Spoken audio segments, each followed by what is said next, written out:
Everybody. Thank you very much. This is a meeting of the Finance Committee of the Holyoke City Council, and I'd like to welcome the members of the Finance Committee, Councilor Jordan, Councilor Sullivan, myself, Councilor Givner, and Councilor Ocasio. I'd also like to welcome, we have several people on Zoom, Councilor Vacan, Attorney Matuleski, Edward Sweeney, did I say Councilor Vacan? Attorney Bissonette, Carl Rossi, Director of DPW, Nicole Costanzo, Attorney, Lisa Ball, Attorney Ball, and Attorney Degnan, and Councilor Graney is also on Zoom. So we'll get started. I would like to request, if I might, that we take up item number 4 first, since Maria's here. And all those in favor? Aye. Aye, so moved. Maria, why don't you come in or stand at the mic and kind of tell us, this is an order filed by myself that there be and hereby appropriate by transfer in the year fiscal 2025, $49,915, and it's from capital stabilization to repair and maintenance of the public library. So whatever you feel comfortable with, as long as the green. Okay. Yeah, just make sure the green light is on. And you can tell us a little bit about what's the money needed for. And you had reminded me also that the city took over the library as a public building was it 2010? Yes, in Okay. June. All right. So go ahead and thank you. Well, once again, thank you for having me here.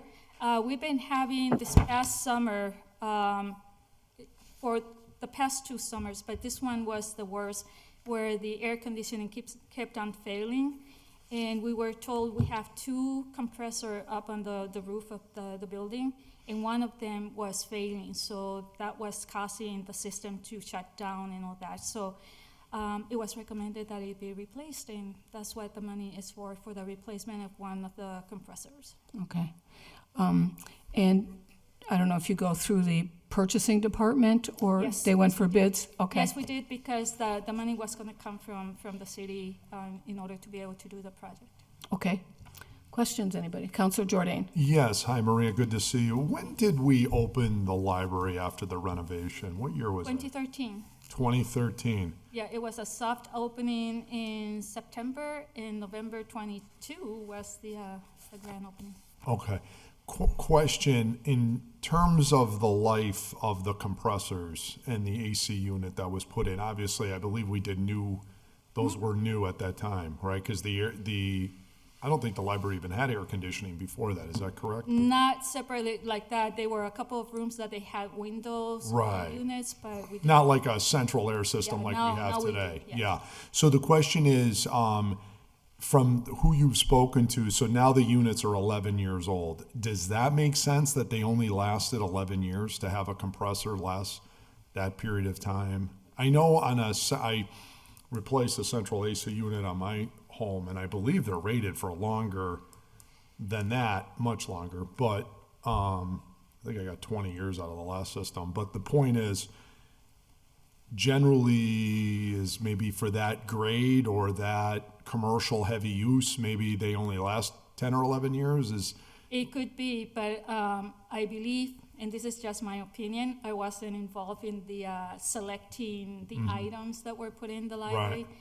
But many of the items that we got for the library, they were kind of at the end of being obsolete. So now we have equipment that we can repair because they don't have the parts, and they are not, they're not in the guarantee. So I think the air conditioning is one of those. The other one being the lights. We're having issues with the lights. Was another one, and we can't find the ballast anymore for those lights that we have. So eventually we'll have to retrofit them for new lighting. Another issue that we had so far, the shades. As you know, we almost went a whole year without being able to control the shades. And when we tried to repair them, again, it was obsolete. The program that they had to run those shades that we had would not run. Were those put in new in 2013 with? Yeah. So Have you gone back to speak to the engineer or who oversaw the project, the Yeah. project And- engineer? And again, What do they say about all these things? it's out of their hands, and there was the one for the HVAC. I called them to see if at least they had the records, so I can find out what kind of the model, the series, and Right. everything of the compressor that it was needed to go for bid. And the 2013 was already out there because they only kept it for 10 years, they told me. So we were not in their records anymore. So there are many of those companies that don't have the records. The same with the lighting. The light, we have been trying to get a hold of the people that manufactured, and it's like, we don't have those anymore and we can't find them anywhere. So yeah, it was a great idea back then to make the building smart. But they used equipment that was just at the edge of being obsolete and being replaced with newer one.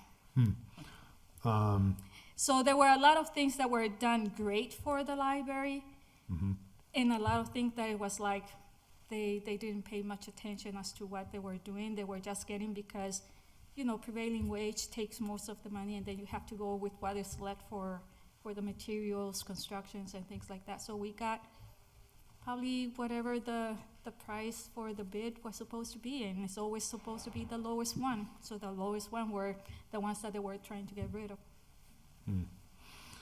Yeah, again, we've built quite a number of buildings in this city and a number of capital projects, and you would think things like having the information on the equipment that we're having in the building, that somebody would be overseeing that type of information. Yep. In the event. I mean, is that the DPW? They oversee the DPW buildings. was the project manager. They were the one in charge. But they didn't have any records about the air conditioning units or? Not that I could find. It seems like you have new people and they don't know where, some of the materials are. So. Is there a reason you're coming in for this request as opposed to why is it typically the DPW on major capital I'm here to improvements? support them. Huh? I'm here to support them. Where's the DPW? Because normally, DPW, excuse me a second.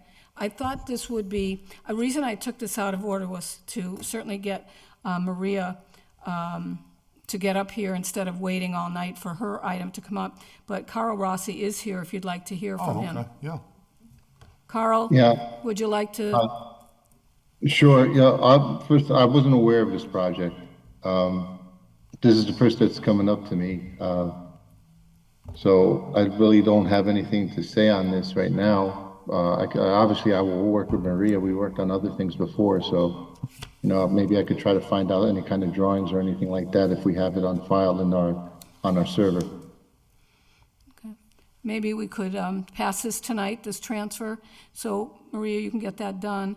And Carl, in the meantime, any information you can get to Maria, and the both of you could talk to each other and find out what you need, Maria, and what Carl might be able to find. Yeah, I think already for the compressor, Ed Sweeney already put the bid. Everything is all set. We just need the transfer to schedule the work to be done. You just have to sign off. Yeah. Okay. I have a difference of opinion, Madam Madam Chair. Chair- Probably Madam not Chair. a surprise here, but Wait a minute, who's? Okay, Counselor Graney? Yes, quickly, If you just could- one question. There must be some paperwork somewhere on these items. Pardon me? Somebody had to sign off I know. on. Somebody had to sign off on. Counselor Graney? Yes, Unfortunately, we can't see you because you're using your phone, but that's exactly what we just asked for, to try and find the paperwork, if there's any, and that Carl and Maria will speak to each other and try to find this out. But apparently, Counselor Jordan has a difference of opinion, so I will let him go. yeah, only, I guess my point, Maria, is we need to have a protocol. And the protocol is that when department heads want capital improvement for their buildings, that has to go through the DPW. And they should be the one coming in after they've reviewed everything. I'm a little concerned that I have my DPW superintendent telling me he knows nothing about this, that you've already put it out to bid without any discussion with the DPW superintendent.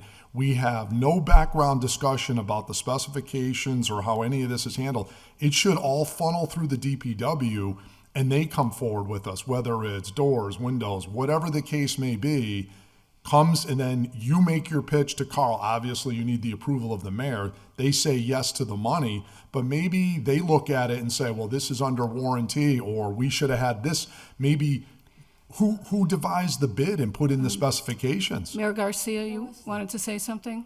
That was done by. I can speak to that. Ted is online, and just a little bit of history here too. And when this started, and Maria brought it to my attention, I told her before this, if there are any capital needs that the library might need, to please let me know ahead of time so we can plan accordingly. There's procurement laws we got to follow. There's the research things that you're talking about that need to be complied with. During that time, we've been in full, we lost Sean Sheedy, and DPW was dealing with all sorts of things. And so what I asked Maria to do, I asked her to work with Ted to go through a formal procurement. And so Ted's online, who can maybe speak to a little bit about that process, but we want to get there. We do want to get there. We just happen to not be there in all our capital. This was a rather small one. Obviously, if it was like right now, for example, believe it or not, we just now are getting started on the War Memorial roof. And that happened when Mayor Murphy was here, right? When we got that money from the council. So it's been slow moving, larger projects, obviously. We're trying to get a better handle at the DPW to get these projects flowing. Smaller ones like this, where you can just work with the procurement officer, get some price quotes, and potentially move forward with. But, if there is, the council's right, if there is paperwork that is somewhere with some sort of warranty or something, exactly, we might obviously want to pursue that first if it exists. But either way, I just wanted to give a little bit of history of what happened here. So it wasn't like Maria went on her own. No, she does a great job. I'm just saying is we don't necessarily want department heads not going through the DPW, all these requests, and obviously to the mayor, but, okay. I appreciate the lesson, because how many times have I been here asking for capital?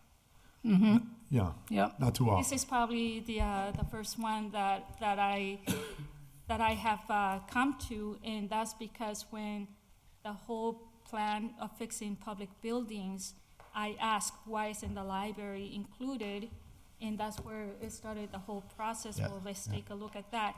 And I never put anything in for the library. Well, I did for the roof, but then the board paid for the roof, the corporation. So I didn't come to you for the roof, and that was taken care of. And then when the mayor asked me, is there any capital? Because I don't see that you have put any budget for capital. That's why I say, well, this is what we need, and he's been very responsive. And just to add to, and the library has been using their endowment to take care of a lot of capital needs, and we appreciate that. And I'm trying to figure out how we can start taking on some responsibility. But we do have that $50,000 DLS grant to put together to get some sort of coordinated capital improvement plan going. And so hopefully, like I said, hopefully we can get in a much more strategic fashion when handling capital project requests, and not necessarily from the hip or anything. Okay, do I hear? I believe Ted wanted to address us on the review of the proposal. He's the purchasing director, I believe. Ted, go ahead. I'm sorry. That's correct. I apologize to. No, that's okay. Excuse me, 1 second, Ted, if you don't mind. I just wanted to apologize to the other people that are waiting, especially somebody from Boston. I didn't think this would be something that would take as long, but nonetheless, go ahead, Ted. Just to summarize, Maria advised me of the issue with the compressor. Our on-call HVAC provider to the city did an analysis, provided a preliminary quote, which was quite high. And my office spent some time doing some research and was able to, well, we did a couple of things. We put a bid out. We didn't have a lot of activity with it. And then we went back to our on-call provider and negotiated down the price that they had put on the compressor item itself. There are other costs associated. There's some rigging, crane in order to get the heavy components off the roof and put the new one up. There's a rebate available for the compressor, and those are some things we had to work out with that provider to make sure we were getting a reasonable price for this work. And once that was settled, we arrived at this point where we're looking to secure the funding. At the time that Maria made me aware of the problem, as the mayor mentioned, we didn't have our building maintenance supervisor in place yet. We were still in between, and I did the best I could to make sure we found proper equipment and a proper provider, and that we could fix this equipment before the next cooling season. So that's from my perspective, that's how we arrived at exactly where we are today. Thank you. Any other questions or comments? I guess just by way of comment, I guess in the future, though, I would recommend, even if we don't have a quote-unquote maintenance supervisor, we do still have a DPW department, and I would request that procurement, you should be checking in with the superintendent for any sort of public capital improvement to any of the buildings. I don't think procurement should be bypassing the DPW. At the end of the day, when buildings have issues, the council is looking to the DPW as the department in charge of the structure of the buildings. Otherwise, if we don't have one point of entry for these type of things, there's no ultimate accountability, because then all the DPW has to say is, we weren't involved in that decision. She made the decision. Procurement made the decision. The buck in government has to stop ultimately with somebody on all these different things. And that's why when the go, no go has to be with the DPW. And obviously then the mayor has to say, I've got the money to actually fund it. But okay. If everybody feels comfortable that that's the best possible price and there's no more due diligence we need to do, then, we obviously want the unit. We want you to have your air conditioning, but I would be remiss if I didn't make those Do I hear a motion points. to accept the transfer? The message is clear. Yeah, thank you. Second. Yep. There's been a motion. Is there a second? Second. All those in favor? Aye. Aye. Okay, so moved. Thank you very much, Maria. Thank you, Mayor, and again, thank you, I Ed. apologize for any confusion, but No. for the lesson. Now I know for next time, if there is a next time. It's okay, thank There's you. always something with buildings. Thank you very much. Well, good night. That I hope that is not in my time. Have a nice Thanksgiving. care. Thank you. Okay. All right, so now we'll go on to item number 2. Oh, the minutes. Does anybody have any problems with item number 1, the minutes? No. Motion to receive and approve. Second. All those in favor? Aye. Okay. And then we have the next item. For the people in Holyoke Media, there seems to be an echo coming back from the computer. I don't know. Turn off the.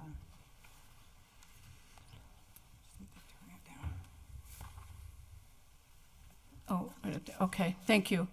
All right, so item number 2, order that there be and hereby appropriated by transfer in fiscal year 2025, $108,695 and 56 cents as follows. From cannabis stabilization, $108,695.56 to solicitor claims and damages, $108,695.56.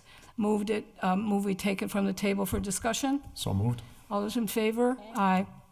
What I'd like to do, we have several people here from the law department and outside of the law department as well.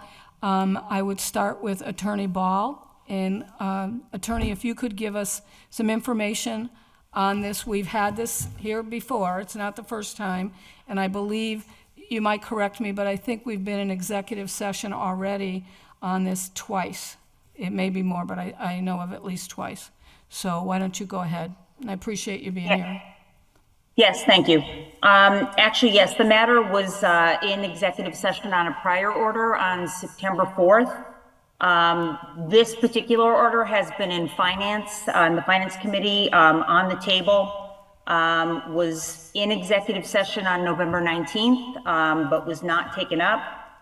I am continuing to maintain that any discussions that are relative to this specific order are most appropriately discussed in executive session. It was actually my understanding, after reviewing the last Finance Committee meeting on November 12th, that that was what the Finance Committee was supporting. After listening to that the matter be sent to executive session.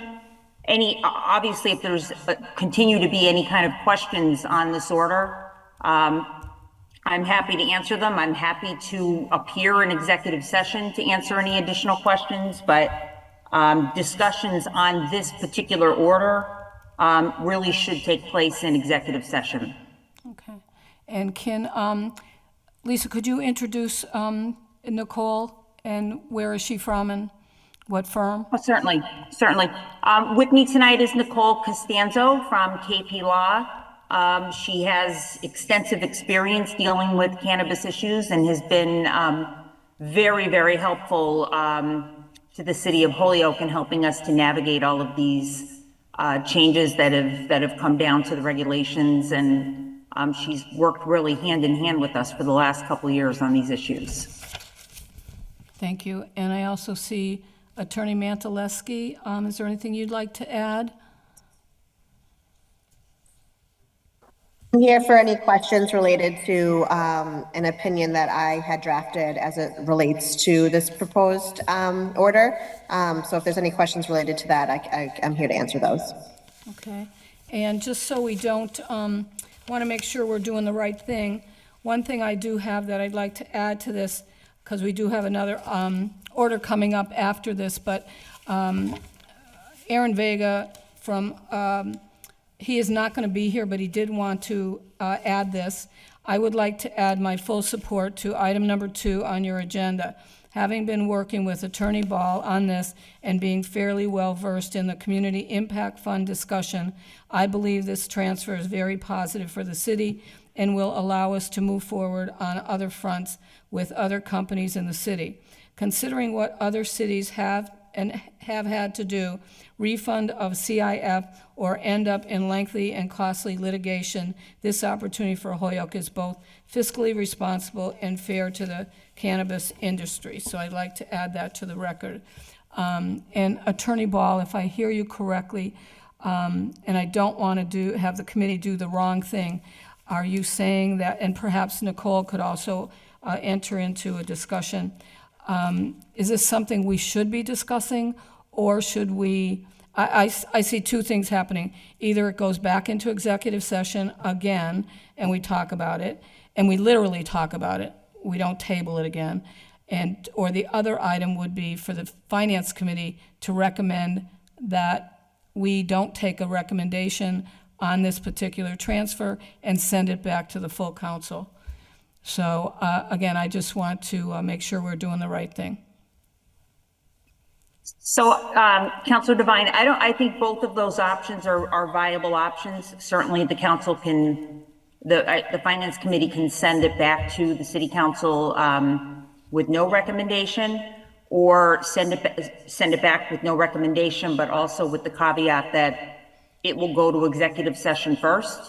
I'm not sure if there continue to be questions. I suspect there are. So it's probably appropriate that we schedule another executive session, but certainly it can be sent back to the council with no recommendation, but also that it first go to executive session for discussion first. Okay, and Councilor Costanza, is it? Would you happen to have an opinion on this?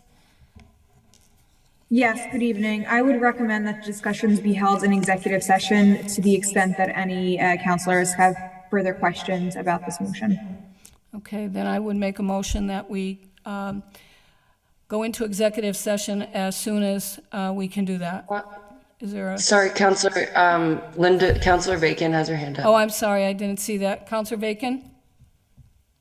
Thank you, Madam Chair.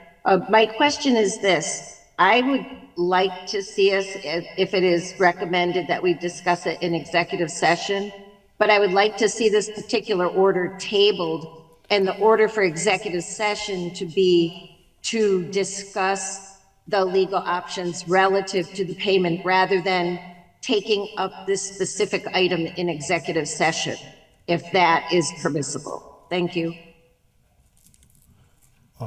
Counselor Givner?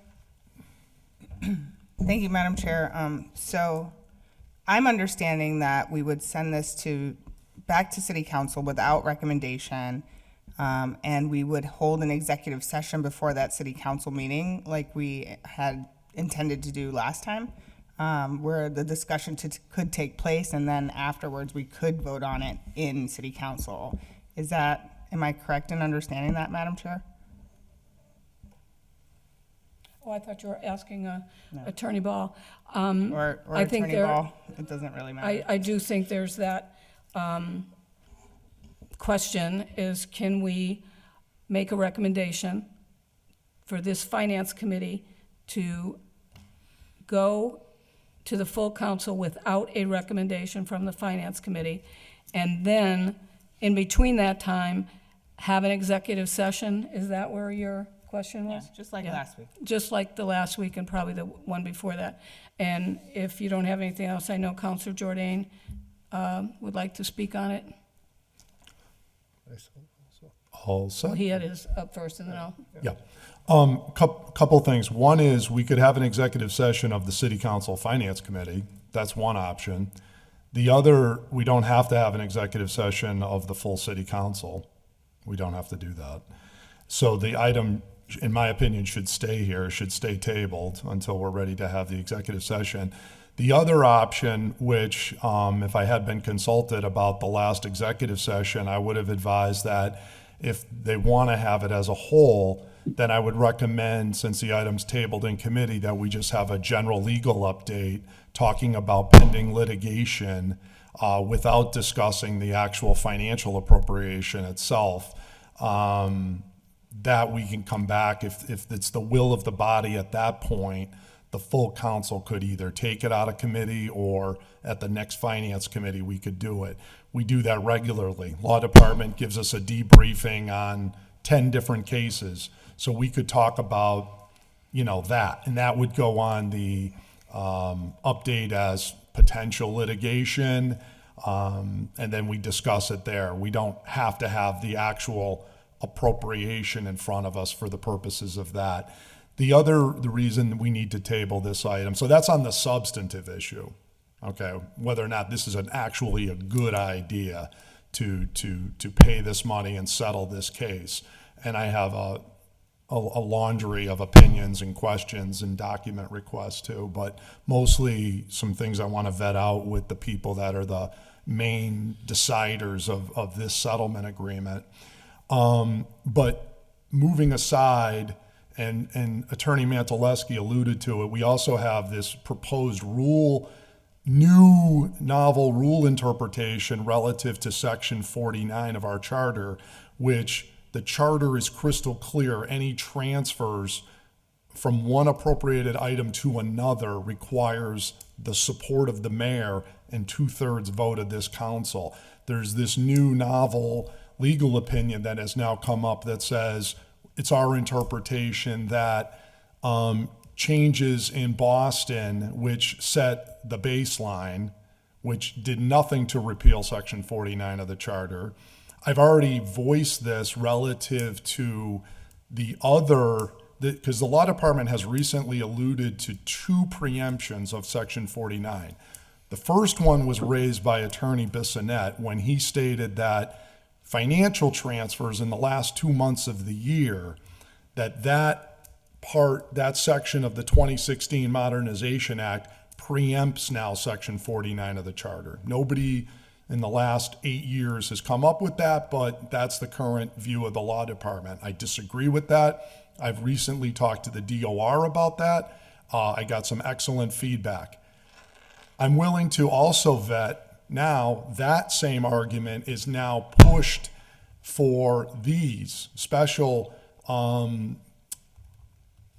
stabilization funds are also preempted by this statute, and Section 49 also doesn't apply, even though those statutes don't say that.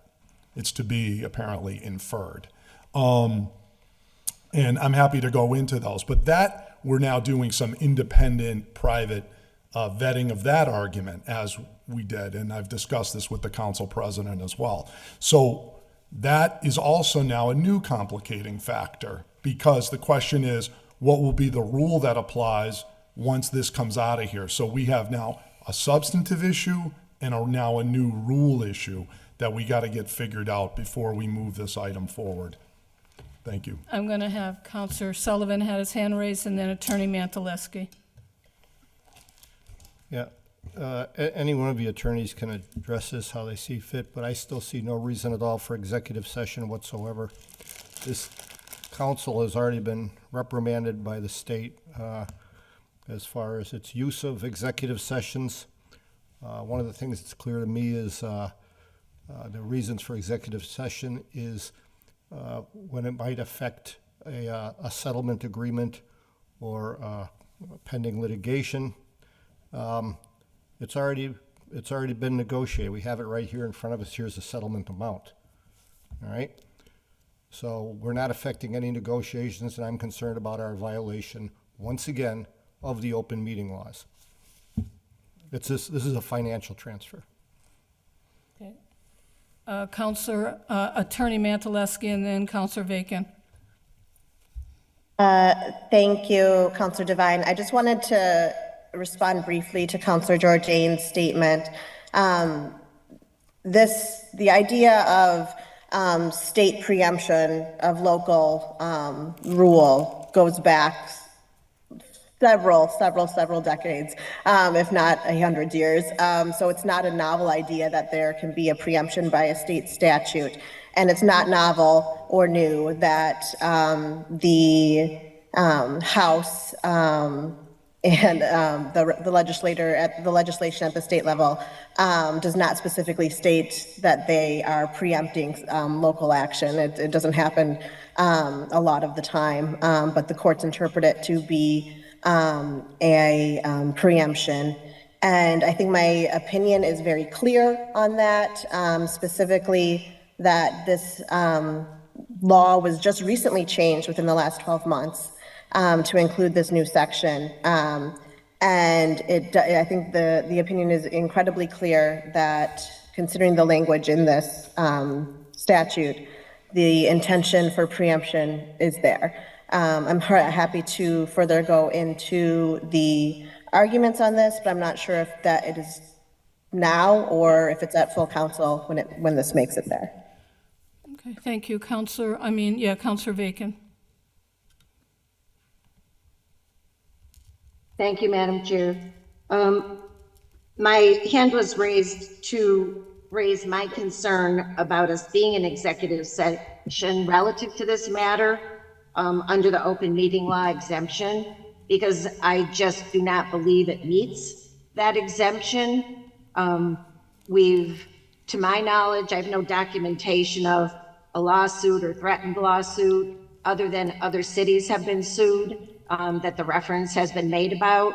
And I tried to make a motion to have those executive sessions released to the public, but the council deferred to the city solicitor in terms of that release. And I've been on record, and I remain on record, that I want these public matters of public monies discussed in the public. Thank you.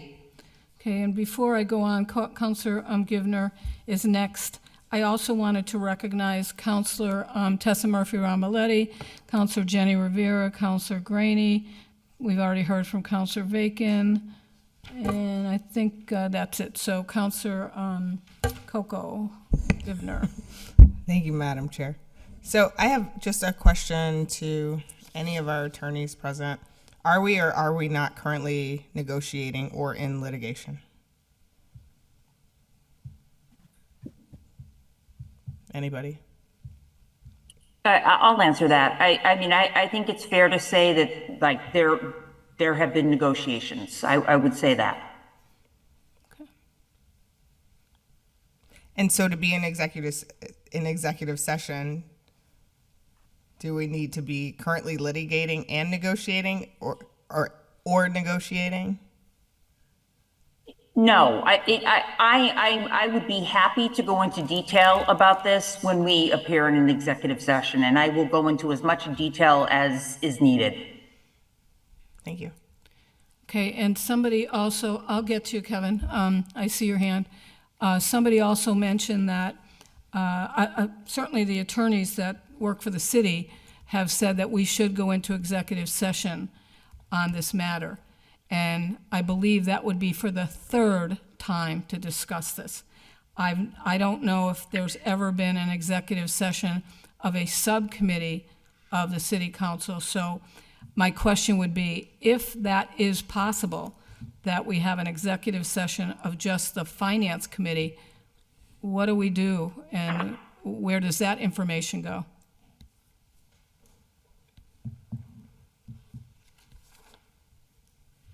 Well, I can try to answer that.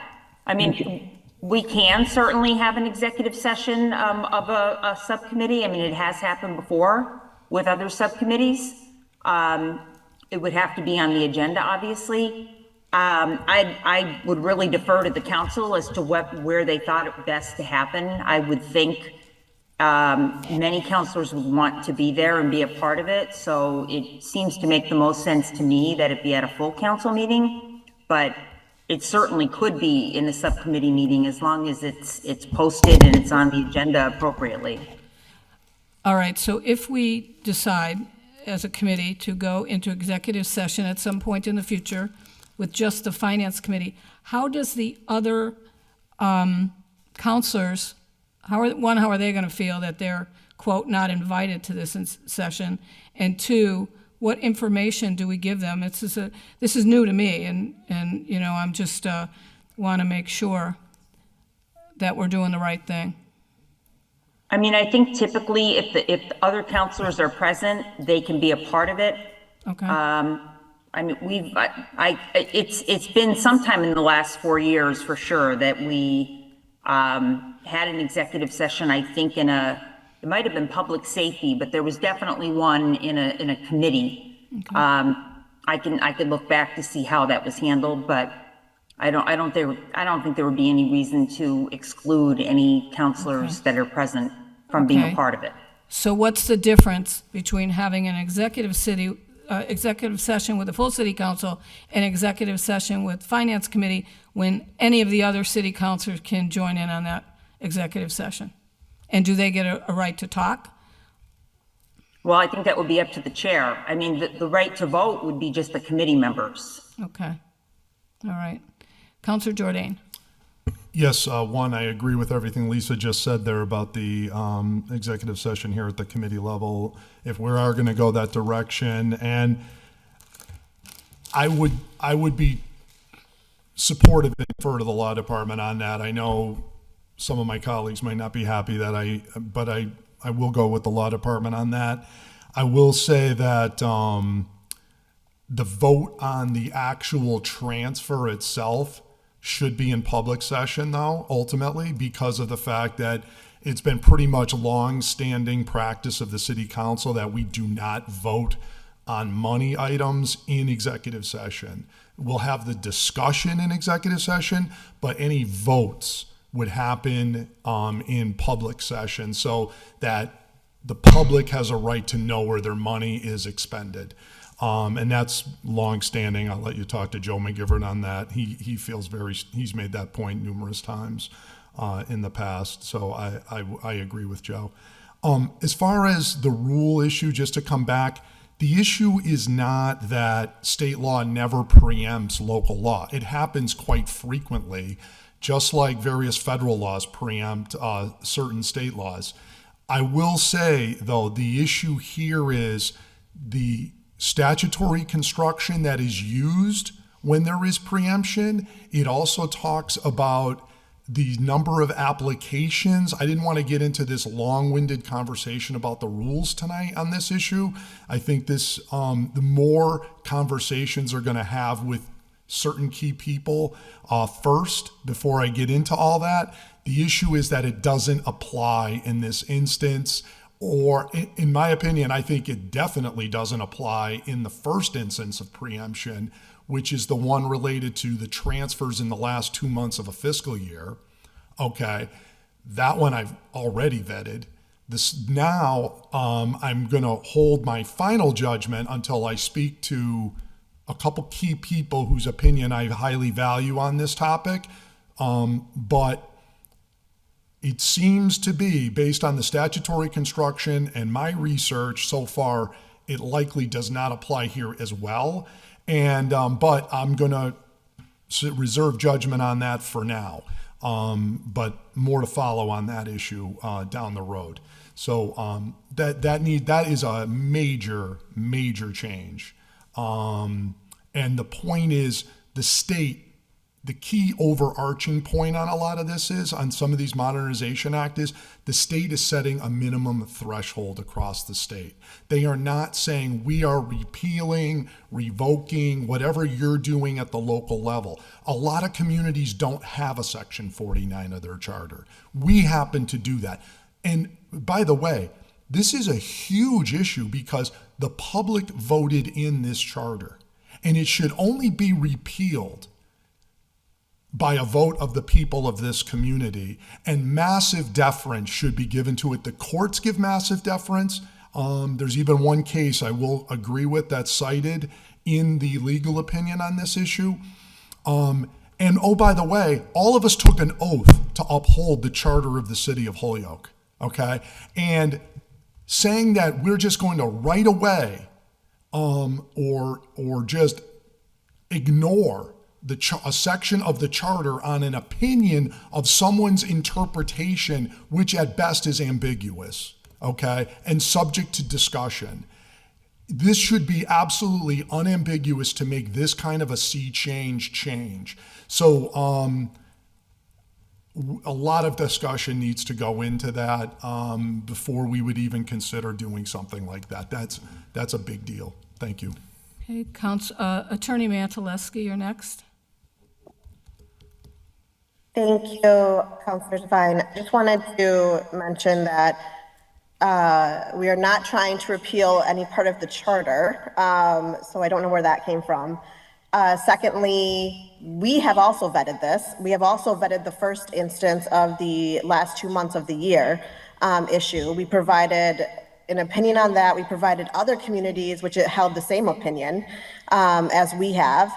So I would then, the question as to whether or not you can determine something based upon a single opinion, well, I would say that same thing to Councilor Jordan. This is his single opinion as to what this means, and this is not a single opinion of the law department.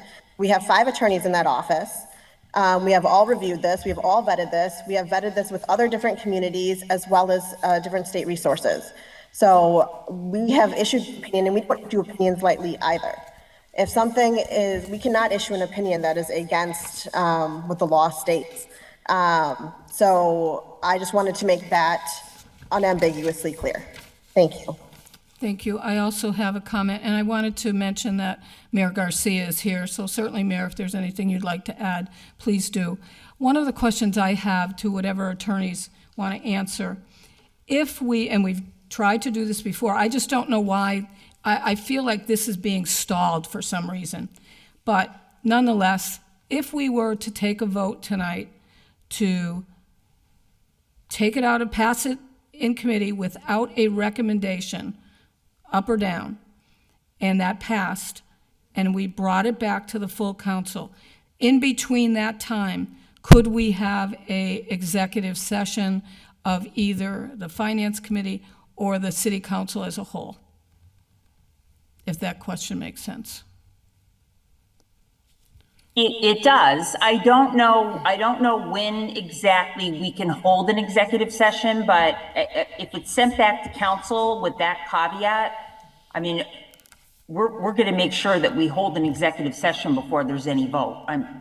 That's for certain. I mean, if there's a need for an executive session, and I think there is, because there continue to be questions, even though we did have one on September 4th, where Aaron Bagan and I spoke on this subject at length. There was a vote held shortly after that in open session on October 1st, but we're back again on this, but if there are additional questions, and then they do need to be answered in an executive session, and I'd have to work with the city council president to find a date that works. I don't know if it would be next week or if it would be the week after, but I am sure that she will be accommodating and helping us to get something scheduled. Thank you. Councilor Murphy Ramboletti. Thanks, Madam Chair. I just wanted to echo what Lisa said. You know, there's only so many days. If this gets referred out of committee without a recommendation tonight, we're not going to be able to do an executive session before Tuesday night's meeting, since we need to set the tax rate. And like, for the record, I don't want to have another executive session where we don't actually get to discuss the items that need to be discussed. So I want to make sure that if there are counselors that feel that they need to continue to do some due diligence, do that now. I have been doing my own, and I plan to speak.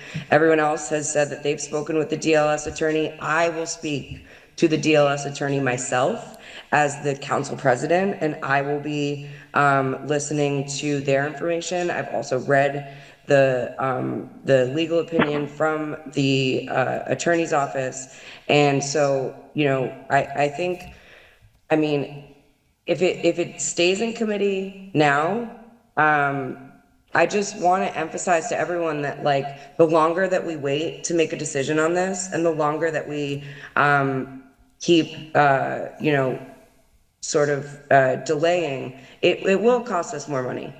At the end of the day, if we're trying to save the city money, if we're really thinking about the money that we are considering here, I just want to remind everyone, the longer we delay this, it will cost us more money.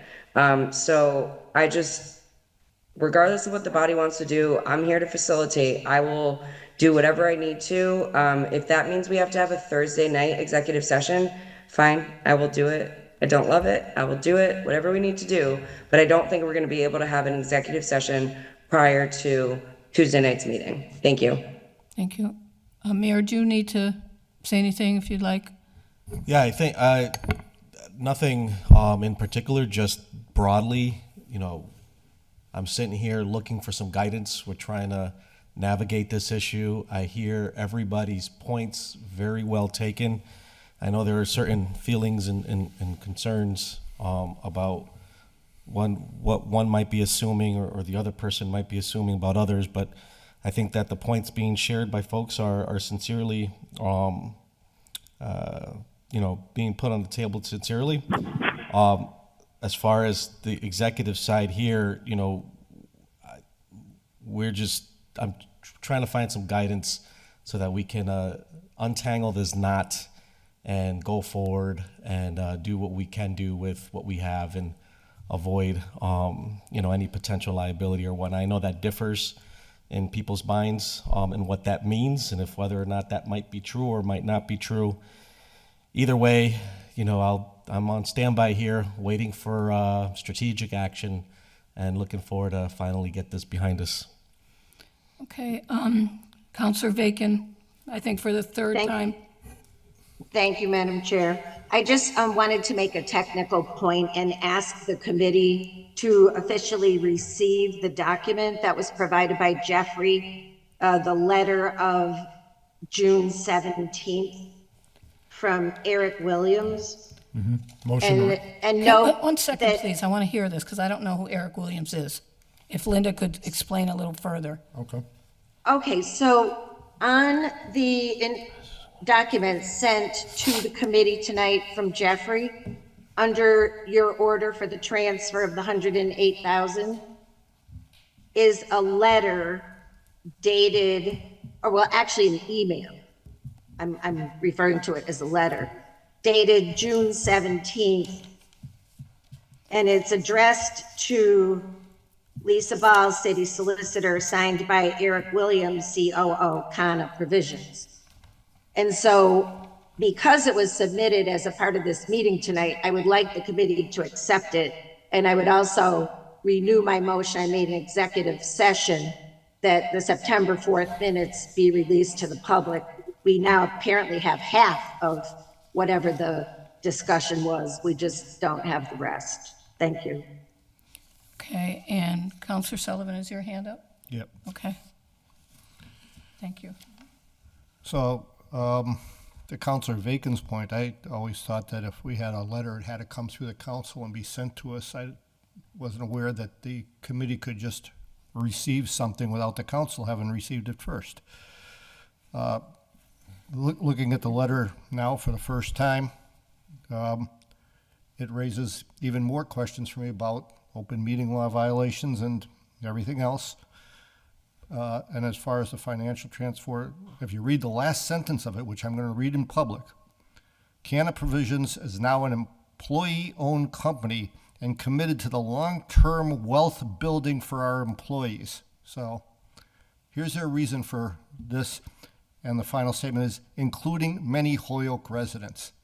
Well, I don't think we've heard from any of the marijuana groups, manufacturers, dispensaries in Holyoke. Every one of them had a hosting agreement with us that they're going to employ so many people, a certain percentage of people from Holyoke. So we can include that now in the things I want to hear, and I don't want to hear it in executive session. Thank you.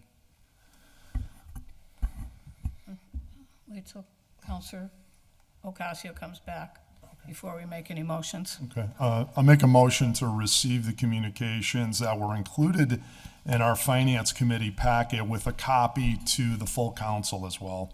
Second? All those in favor? Aye. Aye. No. Okay. Okay, so let's get this on the record. Counselor Jordan? Yes. Counselor Sullivan? No. Counselor Devine, yes. Counselor Givner? Yes. Counselor Ocasio? Yes. Okay, so 4 yeas, 1 nay. Okay, and that's to, just to get it straight, not to accept those letters? The communications? Was, Your vote? Mine was not to accept. Not to accept, okay. okay. So to move us forward, Madam Chair, I have a proposal. Okay, I have a proposal as well, but go ahead. My proposal is that we table this item. What a shock. And that I would recommend that we have a executive session of the Finance Committee at a date to be determined by yourself and the Law Department that can get the people here. In the event that, that should be able to be scheduled. And then we can continue the discussion about the rules, and there's more. I mean, we'll continue that discussion. That's also going to have to be figured out in the midst of all of this as well. Is that a motion? That is a motion that we table this item and have a future executive session of the Finance Committee here. And I'd like to amend that we vote to take this out of committee without a recommendation. Is there a second? Second. Okay, all those in favor? I'll do a voice vote. Counselor Jordan? No. Counselor Sullivan? No. Counselor Devine, yes. Counselor Givner? Yes. And Counselor Ocasio? No. Okay. On the So, motion? 1 minute, please, let me write this down. So the vote was 3-2. So against taking it out of committee.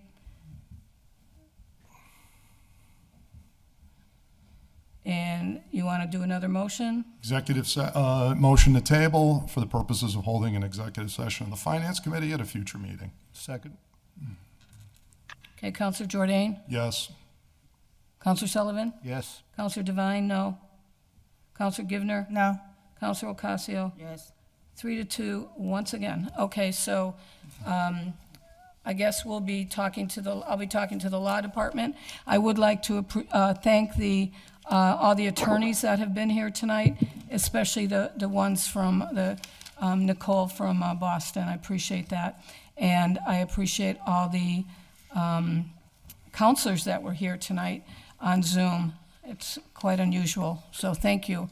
And so I'm going to go to item number 3. Motion to take item 3 off the table? All those in favor? Aye. Okay, I have a note from Aaron. This is ordered that there be and is hereby appropriated by transfer in fiscal year 2025, $915, oops, wrong one, sorry, $29,152 to OPED licensing agent, $29,152. And from Aaron Vega, regarding this item on the agenda, this is to transfer the existing funds from one line item to another to finalize the reclassification of the licensing clerk to licensing agent position. The council has already approved the reclassification and the slight increase to the position, so this is the final step in establishing the line in the OPED budget. And that's his explanation as to why they need that transferred. So he is traveling because of the Thanksgiving holiday. So if that is good enough for everybody, I would like to hear a motion that we accept that transfer. Just a couple questions. Sure. Just refresh my memory of some of the background on the licensing agent, maybe the mayor. I can only read knows. what, I can only read you what, this wasn't that long ago that we did that. Yeah, I remember something about we changed an ordinance to give, is it a stipend or something, Mayor? Are you familiar with this issue? It was to change the, the classification from administrative assistant to licensing agent, the same salary, so he could put it in the line item. Okay. And we approved that reclassification and a slight increase to the position, so this is the final step in establishing the line in the OPED budget. That's from Aaron Vega. Why 29,152? Again, he's not here, so I can only tell you what this is to transfer the existing funds from one line item to another to finalize the reclassification of the licensing clerk to licensing agent position. Okay, what's the difference in pay? He didn't say that either. This is just what I have here. All right, motion to table. Well, it is all right here. Is it? Yeah. Okay, beautiful. Then let's just go through it then. Item 3. Okay, good, because I don't have that. Thank you. All right. It's right at the end here. Employment status, salary range, benefits. Madam Chair? Yes, please. So what I recall from this meeting's discussion is that they wanted to have 2 people, but they were going to change the duties of one of the positions. And so the licensing agent would actually have more responsibilities, and that would allow them to train someone else under that licensing agent. And that the difference in the difference in the transfer was for the increase in pay. Looks like 5,000 a year is the answer to my question. Thank you for that, Councilor Givner, and pointing out that. Yeah, it looks like the council, you're correct, adopted the change to the increase back on October 16th, and I see the connection to the MOA that went through. So, yes, this is starting to ring a bell. Okay. I believe I have the information I need. So this is just to fund the ordinance change, essentially. Correct. Okay. All right. Any other questions? Yes, Mayor. Kelly Kern is jumping on if you need further clarification on anything, Yeah. unless you're all set. But she's jumping on. I think I'm all set, Mayor. Yeah, thank you. With that in the packet, I think I'm good. Okay, so All right, make a motion to adopt. all those in favor? Aye? Aye. So moved, okay. We have one more, and that is from Divine McGrath-Smith, ordered that the city forester, DPW director, and purchasing director come into the finance committee to discuss the urban forestry grant. I'd like a motion to take it off the table for So moved. discussion. And then I have a question. Meg McGrath-Smith email or text me at 4:40 p.m. That they scheduled the CPA administrator interviews for this evening, starting at 6 o'clock. I will hop over to finance on Zoom as soon as the interviews ends. So I don't know what to do. I don't Sounds see like her. we should table it. I feel bad tabling it because certainly the director of the DPW has waited all this time. I think that, you know, people have to get their priorities straight. I'm sorry, but it just, Carl, I apologize. I don't know Counselor, why. Yes. Can I make a suggestion? Maybe next time, if you could get maybe a list of questions for us, and then we can come prepared to answer them. Okay. In that way, you know, if somebody can't make it, I'll have all their answers ready for them by the time we, you know, we have the meeting. Okay, well then, what I would do is accept a motion that we table it, unfortunately, and that Madam Counselor... Chair? Yes, Counselor Graney. Yes, go Quickly, ahead. Madam Chair, you're one of the signers of this order, This so was- why don't you go ahead while the gentlemen are here? Because Counselor McGrath Smith asked if I would sign on to that. But she is the one that really she knows all about the grant, and she is more familiar with it than I am. But I told her I would sign on to it and put the wording in there and who we should invite. So I would like to... Okay, thank you. You're welcome. I would like to make a motion to table this, and I will speak to Counselor McGrath Smith, ask her to put some questions together for you, and maybe you can answer those with the forester, yourself, and the purchasing agent, and we'll table this for now. And I do apologize that you've had to wait all this time.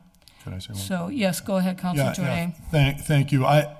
In fairness of our colleague, I will just say, sometimes you get caught in these situations where, you know, Meg is trying to cover all these different things that she's doing. She's our representative on this other board, and you get caught where it's not like she's hanging out at home. She's at this other committee doing important work too. So in fairness to her, the only thing I will also point out though is I was not a co-filer of this, but I know there is, Carl, some concern relative to like an accounting of the trees that are being either planted, removed, and really getting an accounting of what's happening in the forestry department currently. And there is some look to making sure that we're prioritizing a lot of the dangerous trees too. Carl, hopefully it's made its way in your direction at this point to you and the forester and the mayor for that matter. The council's requesting the 100 most dangerous trees and what can be handled internally and what do you need external support for. But there's a lot of concerns from constituents about tree work. And I don't want to certainly speak for Councilor McGrath Smith, but okay. But I believe that some of the questions around this is, you know, when these grants are wrapping up, is there some sort of back reporting on what happened with the grant funds and how many trees, and just some of that bean counting, in this case tree counting, would be helpful. Okay, Counselor McGrath Smith is going to go on Zoom now. I just got in touch with her. It may take a couple minutes.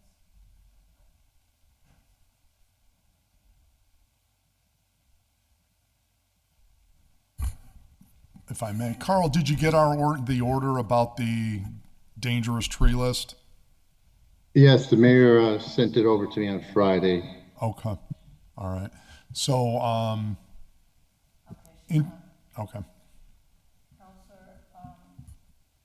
McGrath Smith, we now have Carl here, so if you could go ahead with any questions you might have about the urban forestry grant.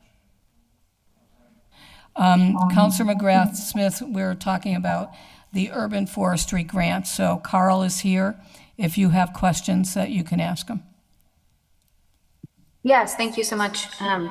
Sorry, I was just popping over from the CPA committee was interviewing our new administrator. So my apologies, I'm late. So one of our questions was around the scope of the grant and exactly how much money we should expect to come into the city this year from the grant and how it will be expended. And I know that there have been some issues with putting it out to bid and getting back bids that are too high. I would love to hear your thought process on that and what the next steps are. Well, the total amount of the grant is $5 million. So we have a schedule of what we plan on using, you know, approximately $1 million a year, but we could spend more or less depending, you know, on, we could do more in one year and maybe less in another year, you know, depending how we schedule things. So I hope that answers your question. As far as the bidding of the forestry services, I'll let my colleague Ted Sweeney speak on that because I've worked with him on that also. Hi, Counselor. Ted Sweeney, Interim Chief Procurement Officer. Let's see, look at my notes here. I worked with the DPW and our Conservation Department to prepare specifications for this project. Grant is going to fund Urban and Community Forestry Program, which is the title of the project. Very similar to a tree and vegetation management bid that was awarded the year prior. In fact, we had hoped to use that award, but it was not bid out under the same rules that the grant required. So we put a new bid together. It was advertised on October 1st. The deadline for bids was October 23rd. We received 2 bids by the deadline. Companies were Regal Tree and Stanley Tree. After a thorough review, the city determined it was in our best interest to reject those bids because the prices were nearly 2 times for the exact same services for the bid we had done the prior year. We spoke with bidders and with our incumbent. We got some feedback on why their pricing was so high. The bidders from the current the project that was put out in October claimed that their prices were perfectly in order and that the bids we received last year were comically low. That contractor stands by their pricing. The long and the short of it, though, is that we were unable to accept those bids received in October because they were just unreasonable from what our experience is and what our expectation was for the prices. So we went back through the bid package, looked for any changes or updates that needed to be made to the specs, and our intent is to rebid the project after the Thanksgiving break. Can you explain how you're planning on changing the bid docs in order to make them more appealing? Is there something technical that needed to be shifted? While I'm not an expert in tree management, there were kind of a complicated series of labor categories and equipment that are needed for certain types of work. That was put together with help from our forester. Basically, I'm going to adjust it so that it's more obvious when certain types of work are needed, certain types of personnel. And I think that hopefully will clarify it so that they don't bid too high. There's a lot of machinery. There's the tree cutting equipment, the trucks required to collect the trunks, stack them up, move them safely. So I think they may have gone high there, thinking that they would have to tie up that equipment with us for the better part of the year. I understand. One of my questions is around, I know that we got 2 providers who responded to the original bid, and neither were folks that we normally work with. No, they're not. Did you call the companies that we normally work with and ask why they didn't bid for it, and if they intend to bid in the second round? We did reach out to the provider of the previous year's contract. I think they misinterpreted. I had put in some text, actually that was intended to comfort them that the work they already had under contract was not being bid away from them, but it was additional work similar type. And I think they read that. We clarified that due to the source of funding, we were bidding out more of the same kind of work. I think they misunderstood that and they did not seek to ask questions to reach out to us and clarify it. But you've spoken around the second round of the second bid that's going to go out? No. The second bid's not out yet.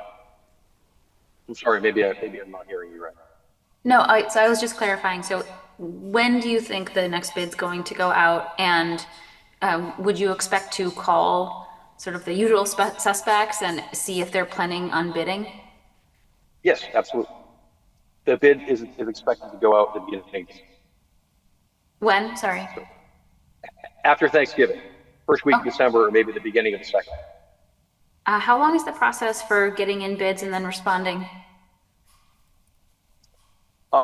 Generally, in order to make sure that people have a chance to see the advertisement in the central register and the other required locations, I like to give bidders a month to review the bid, submit questions, give us a chance to properly answer those questions and post them, and then for them to react to any changes we make to the bid specs, and then submit their bid. So a reasonable amount of time, in my experience, is about 30 days. So if this went out if it went out December 2nd, we would expect to give people a response by January 6th? It would be a bit longer because there's so many holiday dates in between the two, but yeah, basically, I had some time in mid-January. So mid-January. Okay, so now we're talking like 8 weeks away. Is this something that is seasonal work, or is like, let's say someone accepts the contract the 13th of, or the bid, you acknowledge that you're going to accept the bid on the 13th. I'm sure that there's time that it takes in terms of developing the contract. So is this seasonal work? Like they can't start January 27th. They've got to wait until April. Like when would we expect the work to begin? As soon, I'll answer this. As soon as the contract is signed, the PO is cut, I get the contractor in for a meeting and what our expectations are, and then they can start work. It's not really seasonal work. If we're removing trees that we know need to be removed, they can do it at any time of the year. Okay. So what's a reasonable timeline I'm hearing is like effectively, I'm sure it takes, a week or two for contract and a week or two for other diligence. That might make it so that really the work's not being done to mid-February. Yeah, mid to end February. Hopefully sooner. If we could get it done quickly, we'll do it as quickly as we can. Yeah, I'm just thinking about, like, I totally understand wanting to create enough space that there's time for us to follow all of the diligence that needs to be followed. And I know sometimes there are noticing requirements or a number of days you have to have postings open in my field. So that may be the case here as well. And I know we want to keep it open long enough that we do get good bids back.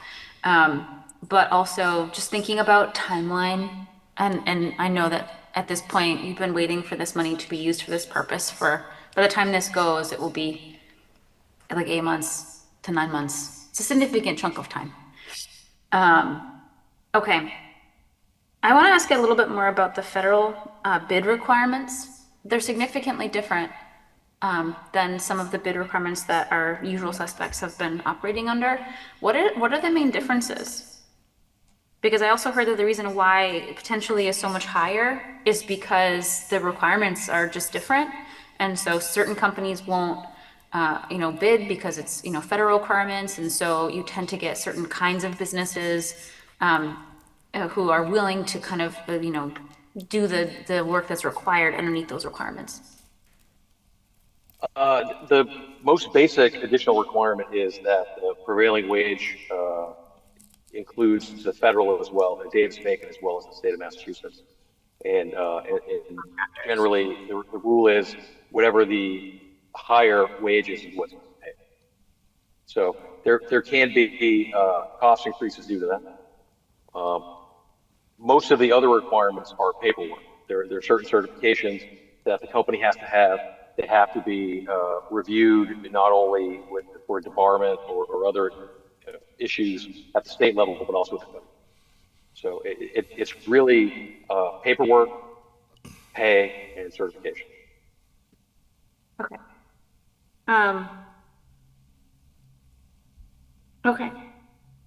All right, I think that answers most of my questions. Although I know that the stump grinder hasn't been resolved.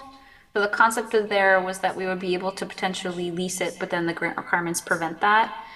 Did we find any other workarounds in terms of getting access to a stump grinder? Like some sort of, for example, we've just heard that we have $5 million and we don't have to spread it out $1 million per year. Given the extreme backlog that we have, and is it possible to use more, or is it reasonable to use more in 1 year? Are we allowed to purchase equipment as part of it if we're not allowed to lease it? We're not allowed to purchase the equipment There's no guarantee that we'd be using it just in the environmental justice area after the grant is done. So, Yes, that's the point. yeah, but we're looking to do a lease for 5 years. That way we could get the work done, maybe with an option to buy. But through the state contracts that are out there now, and correct me if I'm wrong, Ted, where they have no option lease to buy, it's just to lease. And That's correct. For some reason, OST wrote that contract with an explicit term that says that lease to own is not available through those contracts. I'm not sure why they did it, but they were very clear about it. Ugh, it's obnoxious. yeah, and the other thing that we're looking at other, what do you call it? Like Sourcewell, other cooperatives that maybe we could search equipment through and work with them to try to get the equipment. Can you say more about that? Sourcewell, there are different other cooperatives. Sourcewell is like a national cooperative, just like the state contracts are a local cooperative. So we're trying to find any other cooperative that we could put on to use to try to get a lease to buy option. Okay. And also, I know this is, connected, but not exactly the same grant. But so because the urban forestry grant can only be used in the environmental justice zone, then, Ed, you mentioned that, you have these other providers that we have contracts with for other work outside of that zone.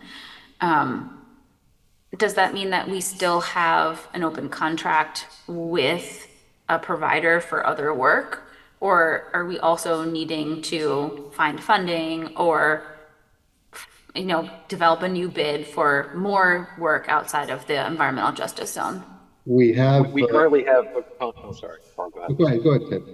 Okay, so we currently have a contract with Northern Tree to do tree and vegetation management. That was the one I referred to. It was the 2023 award. So they're under contract now. They're doing this work for us.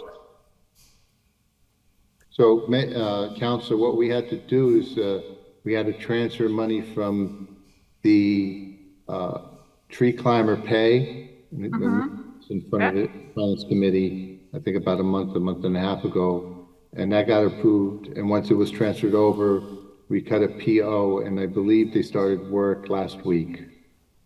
Okay. And we're using them intentionally for the zones outside of the EJ community areas.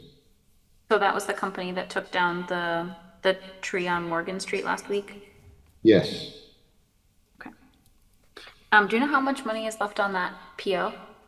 Well, we just cut a PO for $50,000, so, I haven't gotten the first invoice yet. Okay. But we have used them, I think last year's was $100,000, and I have to see how much of that PO I think we completely used that. So I can only speak as a homeowner. So I just had, 4 100-foot tall pine trees taken down, and it was like $7,800. So I have an understanding from the homeowner side how expensive large trees can be to take down. But I'm wondering, how much are you finding it basically costs per tree? Is that how you are, when you look at the list of how much you're trying to get done, are you measuring it out by, well, we need 50,000 because we have this much in a tree, or we're putting this much in the IG zone or the environmental justice zone, and because we have this many trees to cut down, this is what the contract has to be?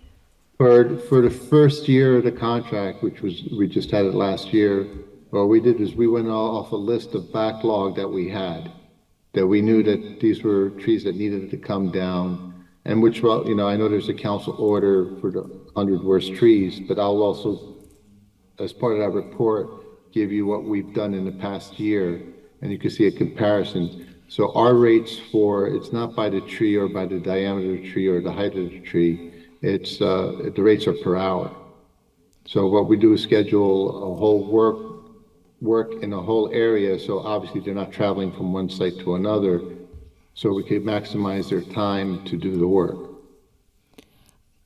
Councilor McGrath-Smith, if I could interrupt you for just 2 seconds. I wanted to welcome Councilor Rivera, Israel Rivera, to the Finance Committee. And also, just to let you know, Councilor Sullivan had a question, and I wanted to let you know that I did read your email into the record.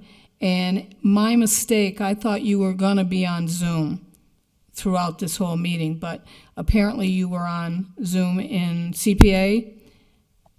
Okay, so I'm glad that we were able to get in touch with you and have you here to talk about that grant.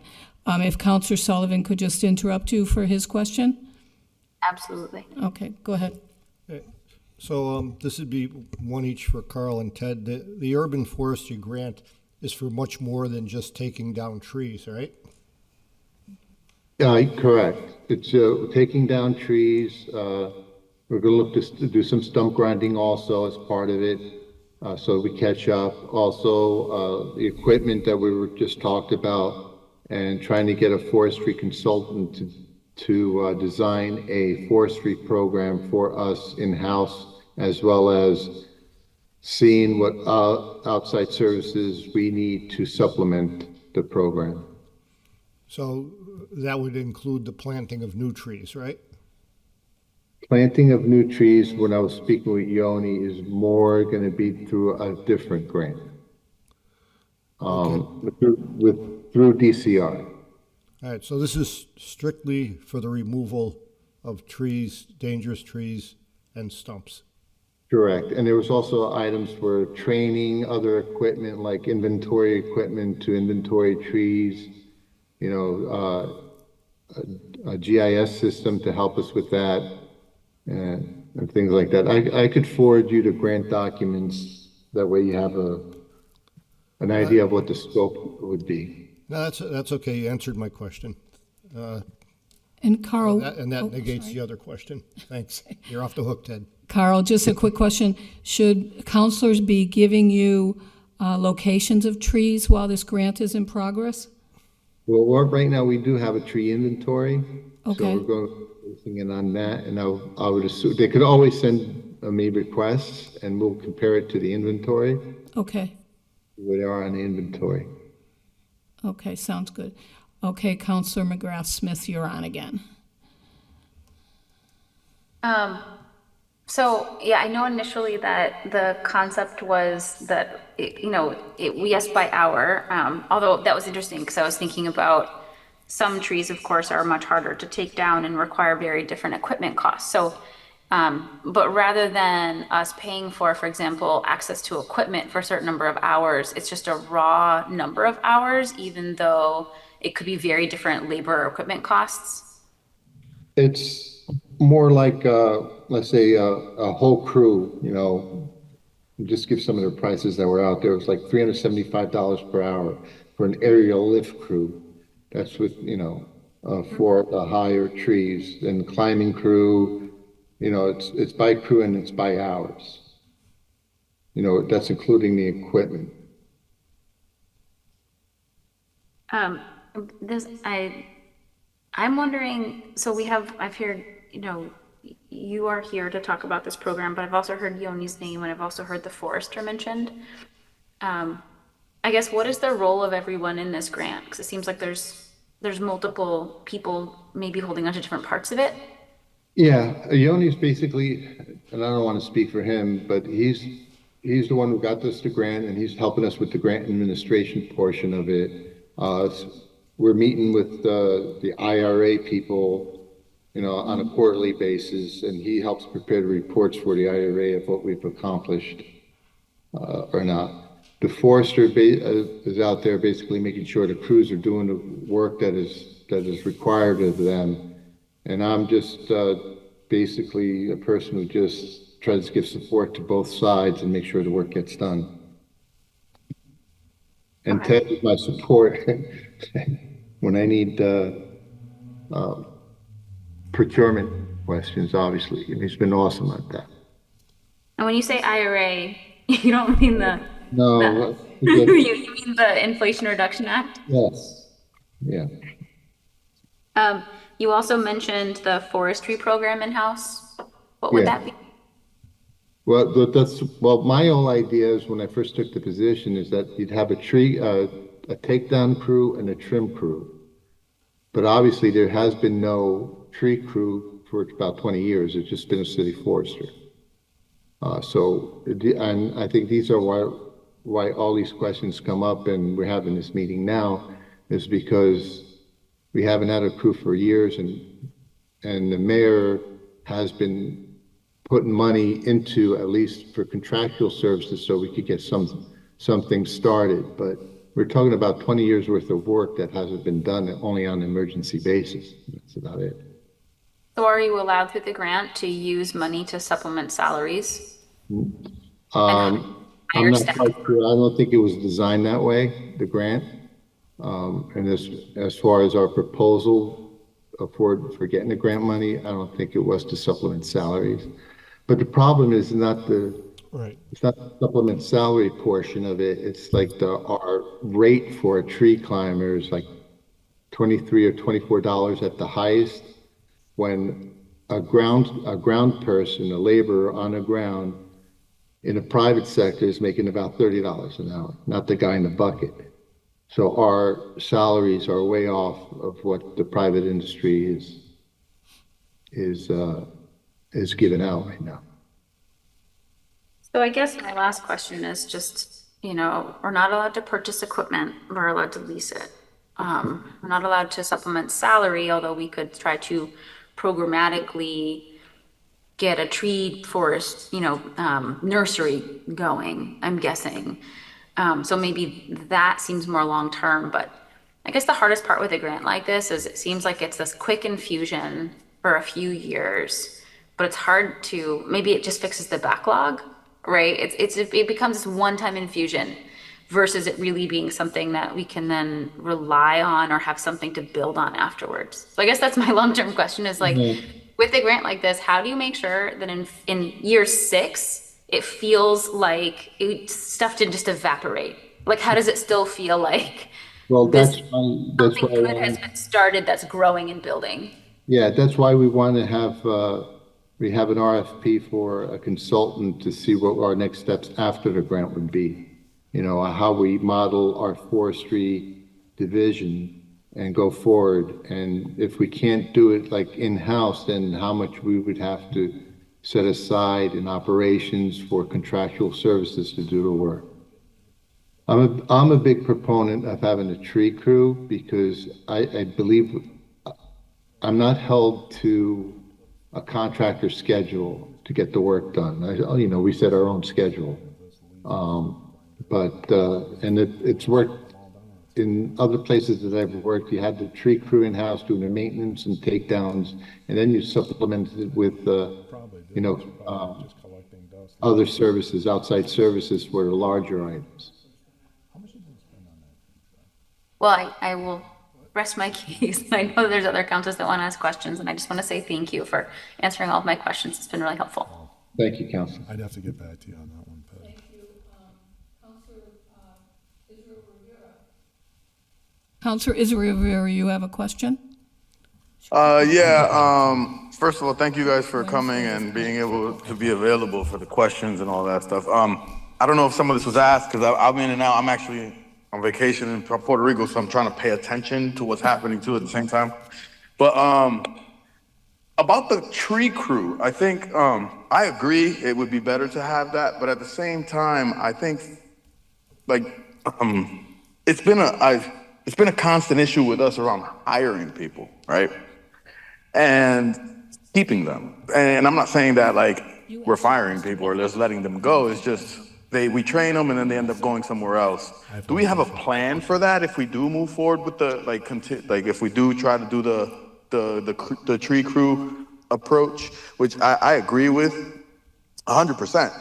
But it's just my concern is that just like in every other department, we end up training people up and then they end up leaving. So I think for me, it's what is the plan of attack with regards to recruiting a tree crew, training them up, and then trying to keep them on board. And I know that you can't control what people decide to do in the long term, but I think that at least trying to have a plan around some of that would would kind of help me at least better understand in case the mayor comes asking for funding around this, but like just to have a better understanding and conceptual, what's called, pretty much like of what's gonna, like how we trying to approach this. Well, that's one of the reasons I said to have a consultant help us out to design the program, but it was also to recommend salaries for these people. I think one of our issues is that the reason why we can't attract people is because of the salaries for these positions. You know, that's my honest opinion. But training people up from inside, you have to have people who are willing to train to be that, you know, I mean, being a tree climber, or, you know, I know we call that, it might be another better technical term, as Councilor Jordan said at the last Finance Committee meeting.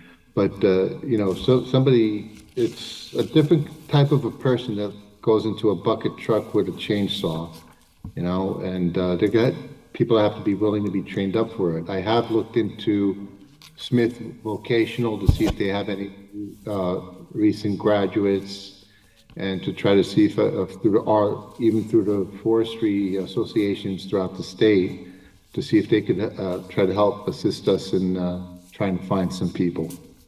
I mean, that's where I'm at now, but I'm hoping to get through this consultant to get some recommendations of what we need to do. Thank you. So yeah, that helps, I guess, with regards to like having the consultant help you map that out and understand how best to approach it, so that way it's more cost effective and we have efficient government here. But I think, yeah, no, you answered all my questions. Thank you. I appreciate it. Thanks, Councilor. Thank you, Councilor Rivera. And Councilor Jordan has a question? Yeah, Carl, can you refresh my memory? I believe the city a couple years ago purchased a tree truck to do tree work. That was before my time, Councilor. Yeah, I believe we have a new tree truck, and is my best recollection, and I believe it was quite an expensive vehicle, to the tune of $200,000, as best as I recall. And I think this was adopted before I got back on my return trip here. And I wanted to ask you, how many trees have been removed as a result of us having that truck? I'm not quite sure, Councilor. I could get you those answers. I know it's the forester who goes in the trees when there's an emergency, you know, needed, and we do use that truck on an emergency basis. Obviously, we would like to use it a lot more, like every day, but for right now, that's what we're using it for. Okay. Is that in your department, or is another department using the tree truck? It's our department. Your department. Fire department use it? I don't think so, no. Okay. Other question is, can you get back to the committee on how many trees we take down in-house with city people per year? And because I just want to clarify, like, we have a forester. I'm trying to really understand, like, how many trees does he cut down, and how many trees are we having, you know, outside services are taking down per year? Yes, I can make a comparison to that. Okay. I mean, it's not too hard because we haven't done a lot of tree cutting in-house. We have done some work, but not a lot. Okay, well, I want to know how much, you know, we're paying in-house per tree, you know, because if we have full-time people, but there's, you know, 2 trees per year coming down, I want to know, am I paying somebody $100,000 a year with overtime, or $109,000 per year on overtime, and I'm getting 2 trees? You know, I'd like to know how many trees, or is it 20 trees? Maybe, you know, or there's these other things going on. You know, is we don't have a forestry crew at all. So whatever trees are taken down is just taken down by the forester, and the forester also has a secondary job. I mean, he also runs the parks crew too. So he's the one who cuts down the trees you know, with the help of some people from the parks group being the grounds person. Right, which comes back to my question, and I can file it as an order to be more spelled out. But I want to be fair, but I want to also have apples to apples comparison, because the question is, should all of this just be privatized? It seems like basically de facto it has been privatized. We've been saying for years we want to have a crew. We put positions in the budget, they don't get filled. I'm not blaming the DPW, but the fact of the matter is, for one reason or another, the jobs don't get filled. So people are making more privately. God bless them. The benefits or whatever, however it shakes out here, they would prefer not to be here. They can just make exponentially more whatever, or they don't want to just work exclusively for Hoyok or what have you. There's I'm sure some set of reasons we'll have to dive into, but I've pretty much given up hope that there's going to be a tree crew for the city of Holyoke, because we've been trying this for years to no avail. And so now the question is, what exactly are we, if the forester is not really a forester, but he's doing parks crews or whatever, then maybe he's actually more a park and rec supervisor, like that type of a role. So if I can interrupt you, yeah, and sure. You probably remember this, he used to be on Parks and Rec, and it was Mayor Morse who transferred him. I don't know why, I don't remember why, but I'd like to see him back in Parks and Rec, and I don't know if he wants to go back there, but he was there originally for many, many, many years. That's right. And I would just say, just give us a real honest assessment of where we stand now, so that the mayor can make decisions, we can make decisions, because I don't want to have any misunderstanding as to, we buy a tree truck, but we're not taking any trees. We have a forester, but he only takes down a very limited number of trees, and all this is out external. So we need to really have facts and data so that we can figure this out together with you and put the resources where they need to be. And we have the beauty of this grant coming up to hopefully fund where we're going. Thank you so much. Councilor Sullivan has a question or comment about the grant. No, it is a comment. It's not a question. This is, for everyone to think about as we go into the next budget process. We will never have a forestry crew with the budgets that are put together over the last 10 years, maybe 20 years. It's simply not enough to attract anyone to those positions. In a nutshell, I can tell you that if we are going to have a forestry crew, you're going to have to increase that line item across the board by 50%. It's that simple. That simple.